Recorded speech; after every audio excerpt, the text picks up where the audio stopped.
نحمده ونصلي على رسوله الكريم اما بعد فاعوذ بالله من الشيطان الرجيم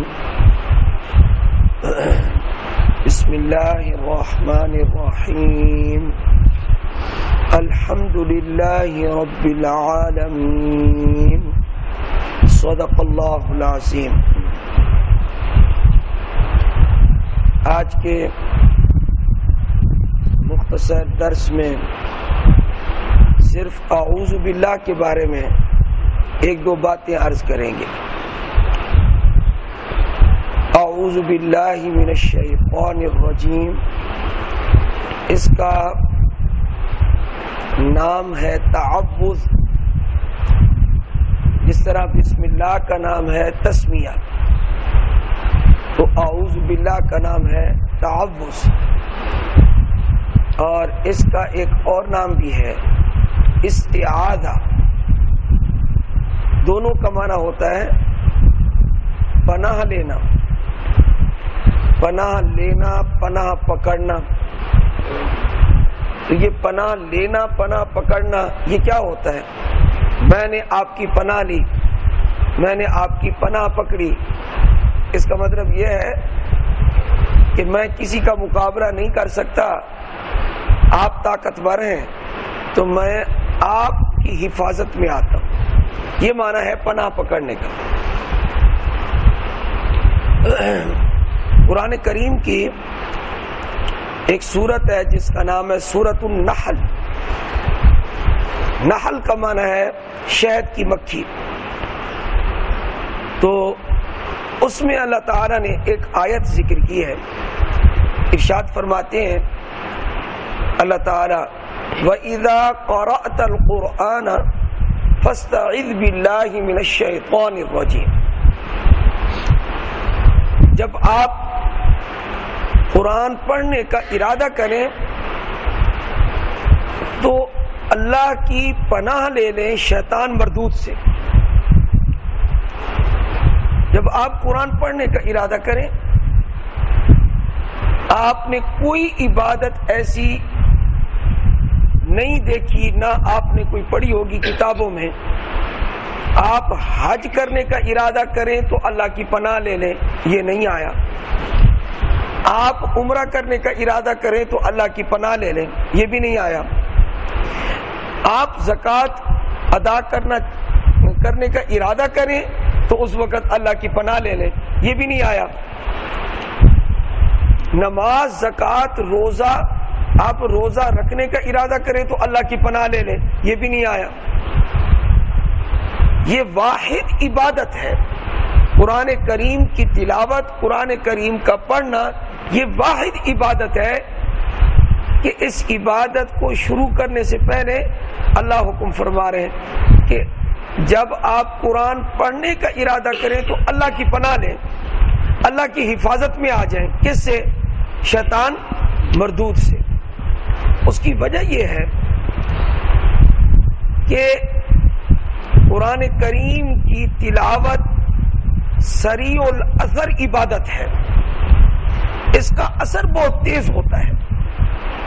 قرآن کریم کی کوئی سورت آپ ایک مرتبہ پڑھ لیں، اتنا دل منور ہو جاتا ہے کہ باقی کسی عمل سے اتنا جلدی دل منور نہیں ہوتا، اس میں ذرا محنت کرنی پڑتی ہے۔ لیکن قرآن کریم کا ایک صفحہ بھی آپ تلاوت کر لیں تو آپ کا دل باغ باغ ہو جائے گا، آپ کا دل منور ہو جائے گا۔ تو سریع الاثر عبادت ہے یہ۔ شیطان کب چاہے گا کہ بندہ قرآن پڑھے؟ اگر بندہ عبادت گزار ہے تو وہ یہ چاہے گا میں اس کو نوافل میں زیادہ لگا دوں، قرآن کی تلاوت سے میں اس کو دور رکھوں۔ کیوں؟ کہ ایک دگانا پڑے گا، دو پڑے گا، پھر چھوڑ دے گا، اثر ہوگا، اس عبادت کا بھی اثر ہوگا۔ لیکن جتنا جلدی اثر قرآن کریم کے پڑھنے اور سننے کا ہوتا ہے، اتنا کسی اور چیز کا جلدی نہیں ہوتا۔ ہوتا ضرور ہے لیکن جلد نہیں ہوتا۔ اس لیے شیطان چاہتا ہے یہ قرآن سے دور رہے، یہ جو آنن فانن تلاوت سے بندے کا تعلق فوراً اللہ سے قائم ہو جاتا ہے، ایسے لگتا ہے کہ ہم اللہ سے باتیں کر رہے ہیں، کیونکہ اللہ کا ہم کلام پڑھ رہے ہیں، یہ اللہ کا کلام ہے، اللہ رب العالمین کا کلام ہے۔ بلکہ آتا ہے کہ بندہ اللہ کے قریب قرآن کی مثل کسی اور عبادت سے نہیں ہو سکتا جتنا اس کے ذریعے اللہ کا قرب حاصل ہوتا ہے۔ حضرت امام احمد بن حنبل رحمۃ اللہ علیہ نے 99 مرتبہ اللہ جل جلالہ،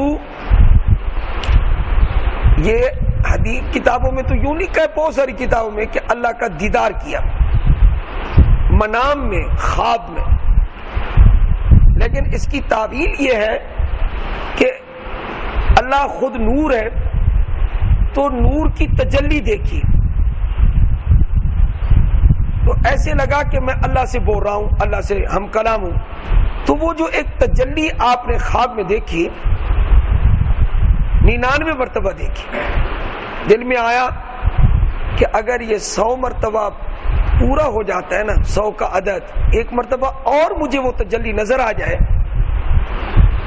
تو میں پوچھوں گا اے باری تعالی کون سا ایسا عمل ہے کہ جس کے ذریعے میں تیرا قرب حاصل کروں۔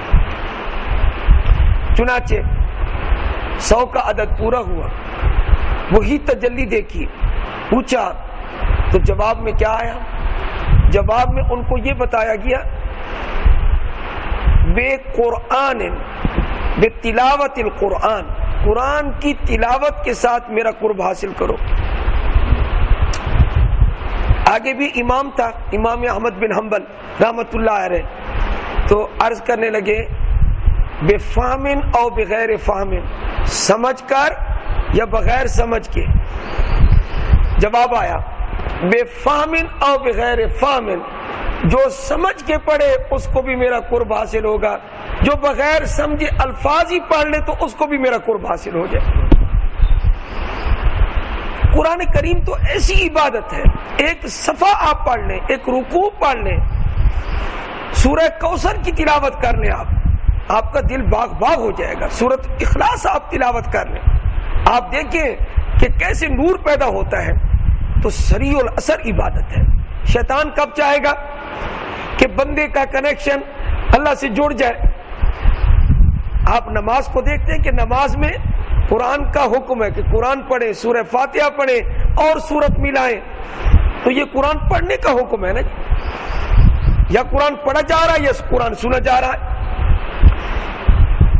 بلکہ قرآن کریم کے بارے میں پارہ نمبر 15 میں ایک آیت ہے، وہ ذرا دیکھیں، ہے نماز کے بارے میں، لیکن اللہ نے وہاں نماز کی جگہ قرآن کا ذکر کر دیا۔ اقیم الصلاۃ لدلوک الشمس الی غسق اللیل، جیسے سورج ڈھلے رات کے اندھیرے کے آنے تک آپ نماز پڑھیں۔ اس میں کتنی نمازیں آ گئی؟ 4۔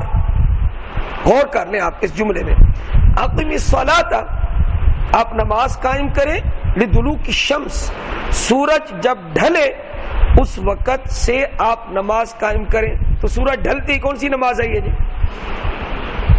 زور کی نماز۔ الی غسق اللیل، رات کے اندھیرے تک۔ اب رات کا خوب اندھیرا ہو، اس میں آپ نمازیں شمار کر لیں، 4 آ جائیں گی، ہے جی۔ اس میں عصر بھی آ گئی، اور اس میں مغرب بھی آ گئی، اور اس میں عشاء بھی آ گئی۔ اب رہ گئی فجر کی نماز۔ فجر کی نماز کے بارے میں اللہ نے یہ نہیں فرمایا کیا وصلاۃ الفجر کہ آپ قائم کریں فجر کی نماز، بلکہ صلاۃ الفجر کو اللہ نے یوں کہا ہے وقرآن الفجر، اور فجر کے قرآن کو قائم کریں۔ تو اس سے یہ معلوم ہوا کہ قرآن کریم کا پڑھنا اللہ کو کتنا پسند ہے، اللہ کو کتنا محبوب ہے۔ وقرآن الفجر، فجر کے قرآن کو قائم کریں۔ اے اللہ، فجر کا قرآن یہ کیا ہوتا ہے؟ فرمایا فجر کی نماز اس کے اندر قرآن پڑھو نا، اس لیے تو رکعتیں اس کی 2 رکھی ہیں، تاکہ یہ جو 2 رکعتیں ہیں، رکعتیں چھوٹی تھوڑی ہو اور تلاوت اس میں زیادہ ہو۔ ان قرآن الفجر کان مشہودا، وجہ کیا ہے؟ وجہ یہ ہے کہ فجر کی نماز میں جو قرآن پڑھا جاتا ہے اس کو سننے کے لیے فرشتے حاضر ہوتے ہیں، ان قرآن الفجر کان مشہودا۔ تو آپ اندازہ یہ لگائیں کہ کبھی شیطان جو ہے قرآن کے نزدیک نہیں آنے دے گا، اس کی کوشش ہوگی کہ یہ بندہ قرآن کے نزدیک نہ آئے۔ تو اللہ جل جلالہ کیا فرماتے ہیں، جب تیرا ارادہ ہو اے میرے بندے قرآن پڑھنے کا، شیطان آئے گا، وسوسے ڈالے گا، روکے گا، دور کرے گا، تو پہلے اعوذ باللہ من الشیطان الرجیم پڑھ، یوں کہہ تو اعوذ باللہ، میں پناہ لیتا ہوں اللہ کی شیطان مردود سے، کہ شیطان مردود دور ہو جائے اور میرے اوپر حملہ نہ کر سکے، میں ایک بہت بڑی عبادت میں لگنے والا ہوں۔ تو جب تو اعوذ باللہ پڑھے گا میری پناہ میں آئے گا، میں شیطان کو تجھ سے دور کر دوں گا اور مزے لے لے کے تو قرآن پڑھے گا۔ تو یہ ہے اعوذ باللہ من الشیطان الرجیم۔ اللہ تعالی ہمیں عمل کی توفیق عطا فرمائے۔ اور یہ تحفظ بڑی نعمت ہے۔ فرمایا ایک آدمی دوسرے سے اتنا لڑ رہا تھا، دونوں آپس میں گفتگو کرتے کرتے تلخ ہو گئے۔ آپ علیہ السلام ان کو دیکھ رہے ہیں، ایک کی رگیں پھول گئی، یہ رگ جو ہے پٹا پٹا کر رہی تھی، ایسے غصے کی وجہ سے ایسے نظر آ رہی، اور چہرہ سرخ ہو گیا، یہ رگیں اور یہ دماغ والی یہ رگ جو ہے جو ادھر نظر آتی ہے غصے کے وقت، ایسے وہ یوں یوں کر رہی تھی۔ تو آپ علیہ الصلوۃ والسلام نے دیکھا دور سے، کچھ فاصلے پہ کھڑے تھے، تو ساتھ بیٹھنے والوں نے سن لیا۔ فرمایا کہ میں ایسا کلمہ جانتا ہوں کہ اگر یہ شخص جس کو غصہ زیادہ آیا ہوا ہے اگر یہ پڑھ لے تو اس کا سارا غصہ ختم ہو جائے گا، میں ایسا کلمہ جانتا ہوں، اور وہ ہے اعوذ باللہ من الشیطان الرجیم۔ اگر یہ پڑھ لے تو اس کا سارا غصہ ختم ہو جائے گا۔